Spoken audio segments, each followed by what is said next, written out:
ready for The Stand Radio, a weekly program that highlights the latest trends in culture, faith, and family. You'll hear insightful interviews with a biblical worldview application. The Stand Radio, Saturdays at 4 p.m. and Sundays at 8 p.m. Central on American Family Radio. Welcome back, Ballboarders. It's Good News Friday, bringing you as much good news as we possibly can in our short period of time together. So, David, what's our next piece of good news? Well, Rick, this piece of good news comes from California, just like my first one did. And it is good news because it is on the failure of another woke policy in California. Now, this dates back to about 15 years ago when Texas and North Carolina voted to have gender-specific bathrooms. I guess maybe that's 4 or 5 years ago. It feels like 15 years ago. Also, this happened. This is just a few years ago that those states said, hey, we're going to do gender-specific bathrooms, and California said, okay, we're now boycotting those states. So there were 4 states that initially did it. We actually talked about this at the time. It's called the right of expatriation. The Founding Fathers gave the right. You have the right to move freely from one state to another in the United States. But California said, hey, we will not let our state employees on any state business go to these other 4 states. We're boycotting those 4 states. And so they forbid travel from state employees to those other 4 states, which again, that violates that fundamental right of expatriation the Founding Fathers talked about. But that's not a right they put in the Bill of Rights because it was such a logical right. They didn't think they'd have to, but nonetheless, California violated that. Well, as the years have gone along, the last 4 or 5 years, it's now up to 26 states that they're boycotting. So they're boycotting more than half of the United States. I mean, this is the same thing that we talked about a few weeks ago. That San Francisco had done this boycott, and they finally reduced the boycott because they're boycotting so many other states. They can't get in the products they need, and they can't get all the supplies they need. They were hurting themselves more than any other state. And so now they've added in California states that said, hey, we're only going to let gender-specific folks play in sports. We're not going to let a boy who thinks he's a girl playing girl sports, etc. And so there were 26 states, and California has now rolled that back and said, hey, this has not been a good deal. It has limited our opportunities. It's caused us to isolate our services. It's just a bad deal. So the good news is another woke policy failed. Now, the bad news is, what did California say they're going to do as a result? They decided they needed to go evangelize all these states who think wrong. So they have appropriated state funds to start advertising campaigns in those 26 states to get them to think right. I don't think that's going to go well either. That's going to be a great loss of their funds. Nonetheless, California has backed off another woke policy because once again it did not work. Now, this would be good news if they weren't progressive. Being a progressive means never having to say you're sorry. Progressives have the memory of an elephant, which is alleged to have a memory of only a few seconds, and progressives don't ever remember when it fails, and so they'll try something else stupid, but at least it keeps failing. Well, and I would maybe suggest a goldfish. A goldfish, there you go. Because an elephant, I think you can train an elephant to do some tricks. No, it is an elephant that has a long memory. That's right. It's a goldfish that does. There you go. That's right. And they are in the ocean, so that would kind of work. I chose the wrong animal there. My bad. Yeah, it was not an elephant. That had good memory. That's right. It's a goldfish memory. Good call. Good catch. It's impossible for we Texans to bring good news from California without poking a little fun at California. We just have to do it. It's just in our DNA, folks. All of our California listeners, we love you. All right, Tim, what's your piece of good news? Yeah, just don't tell like Jack Hibbs or Rob McCoy and our friends out there, right? Right. It's great people out there. Okay, this one is from Loudoun County, Virginia. And guys, this is something that is so encouraging as we have been over many years doing so many pastors briefings and so many pastors conferences and challenging pastors to get involved. Obviously, when COVID happened and parents were forced to homeschool their kids for whatever length of time that was based on what state and what school district, and so many parents found out just on a small scale, very small scale, some of the nonsense that their kids were being taught, and then some of the lack of basic education their kids were not receiving. And many parents at that point started looking for other options. We know this is when there was a boom in the homeschool community. We also know that some Christian schools grew as a result. Well, there is a church in Leesburg, Virginia, Cornerstone Chapel, that decided, it's Loudoun County, that they were going to open a school specifically because so many of the public schools in Loudoun County were teaching and promoting things like critical race theory or LGBT ideologies, and they wanted an alternative for Christian families who did not want their kids to be fed that level of propaganda, and so they opened Cornerstone Christian Academy. And now, right now, it is only kindergarten through 8th grade, so it doesn't have high school, but for so many of the formative years is giving a place for kids to go. And I'm going to open more of this article and highlight more things there. But one of the reasons I'm so encouraged by this is we've been telling pastors for a while that pastors, you need to help provide solutions. You need to help be engaged in your community. And we've been telling pastors that you need to look at whether you host a co-op, right? Whether you are helping families that are homeschooling or you start a Christian school, churches need to help offer some level of Christian education given the nature of the culture in the world we are now living in. And so whether that's some very basic assistance, whether it's, again, hosting co-ops, and by the way, as we're saying this, if there are pastors and ministers listening, there's a lot of homeschool groups out there that have co-ops, and they look for places to meet. And so even if you are, again, a church or ministry, you have a facility, and you say, hey, I am more than willing for a co-op to come meet here, and certainly you can work some things out, you can have a contract, but even offering a facility at a extremely discounted rate, or maybe even for free, maybe that can be part of your ministry, is you can offer a facility for free for them to use. Nonetheless, super encouraging that Cornerstone Christian Academy is now in Leesburg, Virginia, in Loudoun County. The head of school, Sam Mata, is a former principal of other Christian schools. He was also the men's basketball coach at Regent University. And he identified, one of the main reasons they're doing this, he identified it's gender-related issues. It's incomprehensible that any school, any adult could tell this little boy that he could choose to be a girl if he wanted to, or something else if he chose to, when it's very clear how he was created. And as he pointed out, the Bible tells us, or talks about in Psalm 139, that he or she, whether it's a boy or girl, they were fearfully and wonderfully made by God, and that sex, and what we now call gender, was determined then by God in the womb and at birth. And no matter what somebody says, that doesn't change. He goes on to point out that in schools, they've tried to hide information from parents in public schools. They've tried to hide information from parents. They don't want to share information about things that public schools are teaching their kids. He said, at Cornerstone Christian Academy, we have a different approach. We welcome parents in our schools. We see them as partners. We want them to come alongside them, since God really made them, and they are the primary educators of their children, which already, right, is significant, because the reason that Youngkin is governor in Virginia is because the former Democrat governor on the campaign trail said that parents should have no part in their children's education. That is the ideology that is becoming more and more evident from the left, from progressives, from Democrats, even from teachers unions, where they think parents, they're not smart enough to help raise their kids, to be involved in the education of their kids.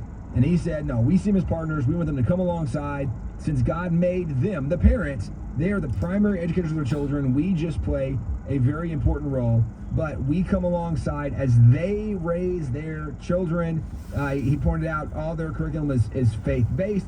The article goes on for quite a while, but what is so encouraging to me is not just that there's another Christian school that's opening, but it was opened by a church that recognized there was a need in the community, that recognized they could help fill a gap, they could help fill that need, and they are stepping up to do this.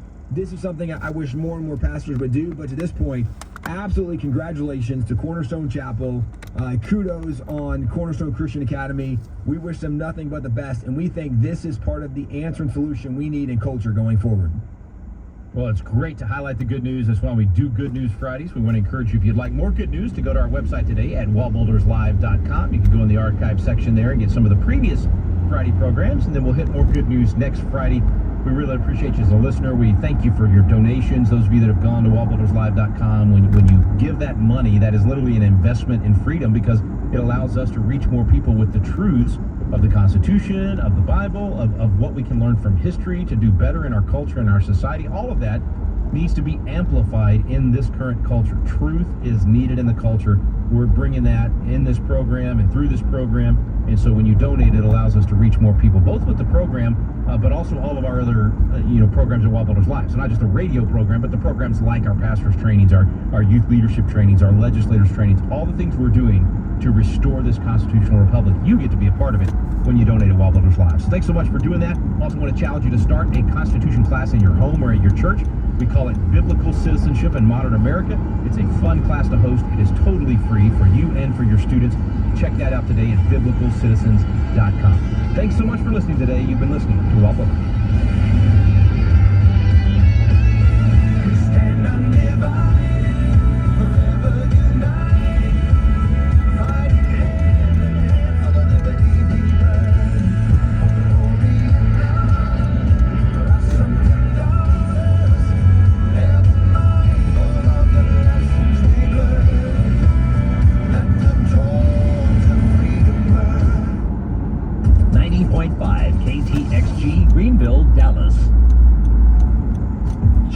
Christian music streaming apps? Here's what I found under Christian music streaming apps. The AFR app? Isn't that talk shows only? It was. Now the new music streaming option plays music 24/7. Oh, wow. God is good. All the time. Download the AFR app today at afr.net. And welcome to Reason and Company. Ed Vitagliano, Abraham Hamilton III. Over the weekend, a lot of us were watching footage from the horrific attack by Hamas out of Gaza into Israel. Hundreds dead. But now Israel has started to retaliate into Gaza. There's going to be a lot of Palestinians who are going to die as a result of the radical ideology of Hamas. Yeah, and before we came on, I was just talking to you about the galling reality that you have people celebrating, waving Palestinian flags and celebrating the events that have transpired when you literally have grandmothers and grandfathers who are attacked and murdered at bus stops. You have children who were handcuffed and murdered, women who were assaulted and kidnapped. I don't see how anybody can celebrate that. And the reality is that with the announcement from Benjamin Netanyahu of a formal declaration of war by Israel, there'll be lots of Palestinians whose lives will be lost as well. And other groups like Hezbollah, the Taliban, and others, they are driven by a hatred of the Jewish people and the existence of the Israeli state. Yeah. And short of the return of the Lord, I'm not sure how you stop that and this from happening in the future, but we should be encouraging people to be praying for a quick resolution to this and maybe a lid on the number of people who are dying. We've got to pray for something, right? We absolutely do. Well, folks, like everybody else, we're asking our supporters to pray for the peace of Jerusalem and to pray for the people who are suffering right now under the heels of this terrible ideology. Anyway, we will keep a tab on this and continue to watch what's happening over there in that part of the world. Continue to pray. Thank you for joining us for this edition of Reason and Company. AFR programming is now available on Alexa. You're joking, right? Nope, not joking. Seriously? Yep, this is not a drill. Wait a minute. No way. There's a way, the Alexa way. So if you just happen to miss your favorite shows, no worries. You can now listen to each podcast with Alexa. It's simple and it's free. Just visit afr.net/apps and click Alexa. We're not joking. Is it 1938 or 2023? There are drones buzzing overhead, attack helicopters in the sky, and explosions every few seconds. A war has erupted between Israel and Gaza. Welcome to Understanding the Times Radio with Jan Markell, Radio for the Remnant. Today we are honored to have Amir Sarfati join us to talk about the carnage in God's land, Israel. What does war in the Middle East mean for the rest of the free world? How does the scenario relate to the Bible and to Bible prophecy? And how can we pray? Here is today's program. It was a very quiet morning, Saturday, 6:30, the last day of the Feast of Tabernacles, the happiest of all the days of the feast. Tonight, there were supposed to be celebrations across the country with dancing, holding the Torah books because of the end of the cycle of reading of the Torah and the beginning of another one. There were youngsters that had a party all night out in the nature. There were a lot of Israelis that were asleep. It's Shabbat. And there were a lot of soldiers that had no clue that in a few minutes their lives will either end or change forever. And then exactly at 6:30, with a barrage of hundreds of rockets, in a very daring move, Hamas terrorists attacked nearly 50 Israeli military outposts along the border.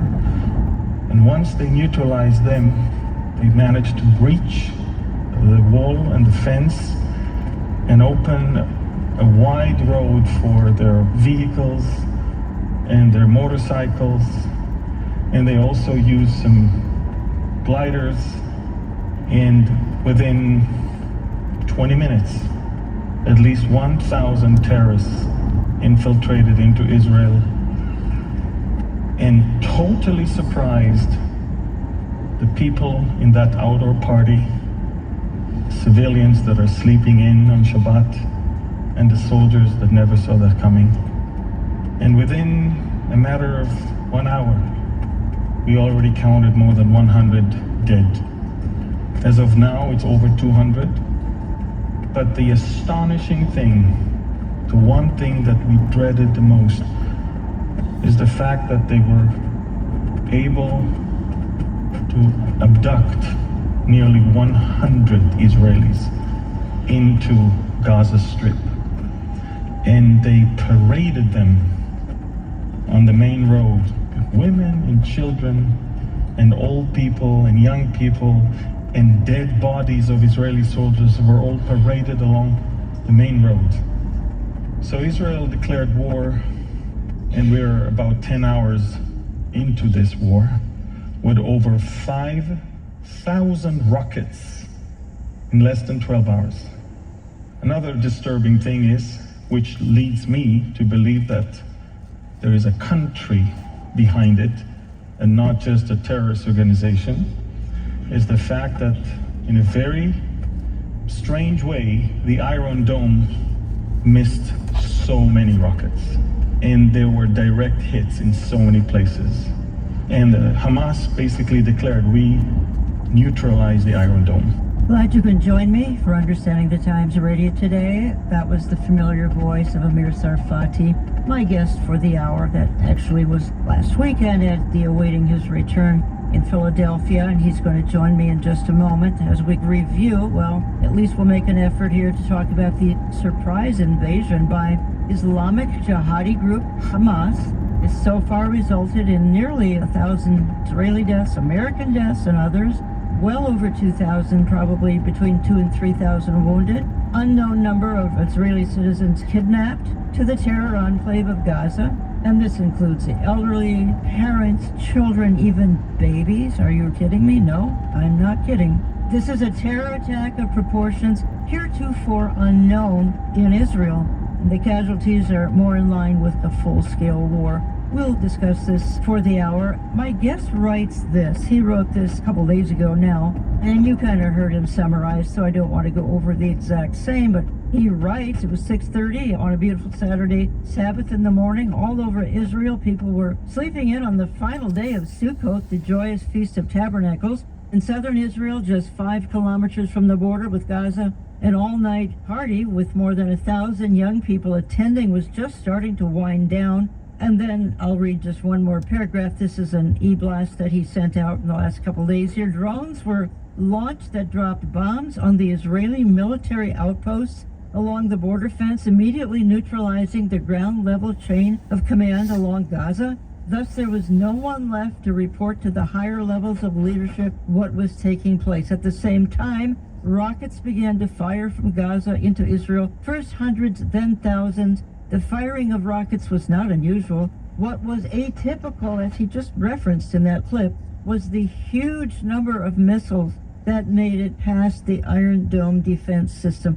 Folks, this raises so many questions. Where's this going from here? What's next? What about Hezbollah? What about activity in the north, Lebanon, even Syria for that matter? What about retaliation towards the obvious villain? There's actually a couple of them, Iran and Russia. But what about retaliation, at least towards Iran, who certainly had the biggest hand in all this? So there were actually many. So many questions, not a whole lot of answers, but I know who to turn to when these kinds of issues arise. And you hear Amir Tsarfati, you hear him many places. Most of you have been to one of his meetings and conferences, churches, etc., or hear him online. Amir, welcome back to the program at such a dreadful time, but I'm so glad you could join me. Yes, thank you, Jan. It's always good to be here with you.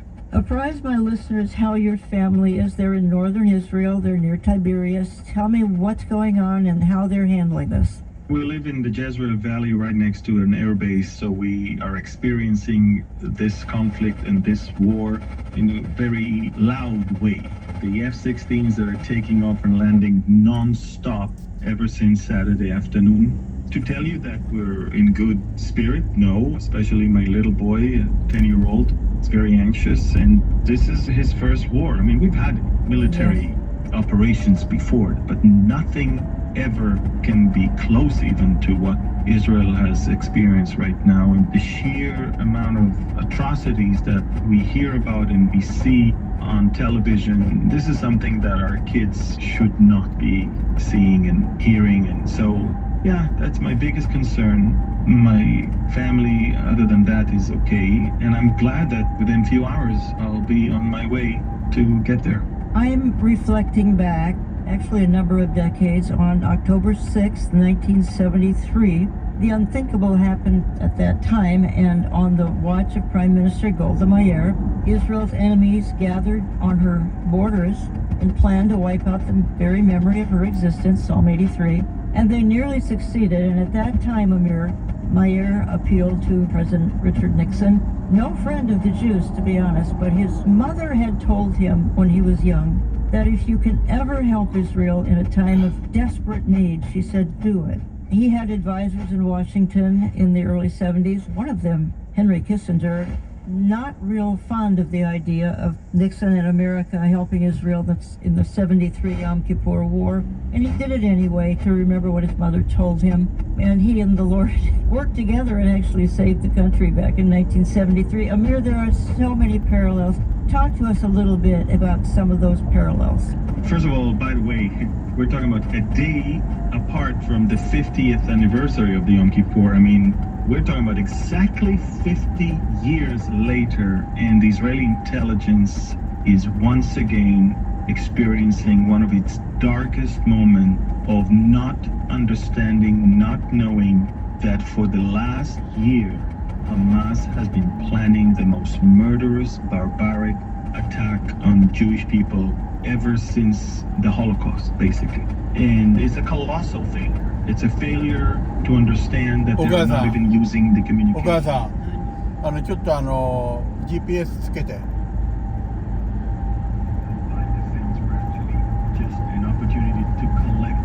300カーボンロードだと思う。It's a colossal failure because we did not even know that they have bomb-dropping drones. We thought that the incendiary balloons is what they have. We underestimated them. We truly did. And again, in such a tense period, we did not keep enough soldiers in our military outposts. It was like we were in a high. We're winning, we're doing great, and we're invincible, and that's it. And we woke up to understand that we may have overestimated ourselves and definitely underestimated our enemies, because what they did worked better than they thought. The outcome was better than they thought. In fact, one of the terrorists that we captured alive and we interrogated, he said that they were shocked that no one was waiting for them on the other side of the fence.